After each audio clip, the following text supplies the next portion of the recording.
പരിശുദ്ധ റമളാനിൻ്റെ അവസാനത്തെ ഭാഗത്തിലേക്ക് നാം എത്തിക്കൊണ്ടിരിക്കുമ്പോൾ നമ്മുടെ മനസ്സിൽ കൂടുതൽ നന്നാവാനും അള്ളാഹുവിലേക്ക് അടുക്കാനും ആഗ്രഹിക്കുന്നുണ്ടെങ്കിൽ സമയം മാറ്റിവെക്കണം.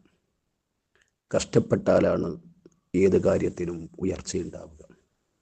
ആത്മീയമായി ഔന്നിത്യം ആഗ്രഹിക്കുന്നവരും ഭൗതികമായി ഔന്നിത്യം ആഗ്രഹിക്കുന്നവരും അതിനുവേണ്ടി മനസ്സ് വെക്കണം. കവി പറഞ്ഞതുപോലെ لا تكسبن المجد تمرا أنت آكله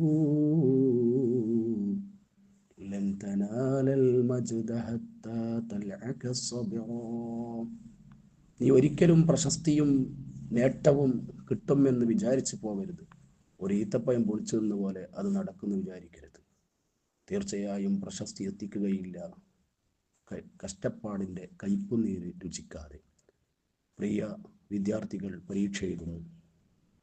പരിശുദ്ധ റമളാൻ എല്ലാം നേടിയെടുക്കണമെങ്കിൽ മനസ്സ് വെക്കണം, കഷ്ടപ്പെടണം.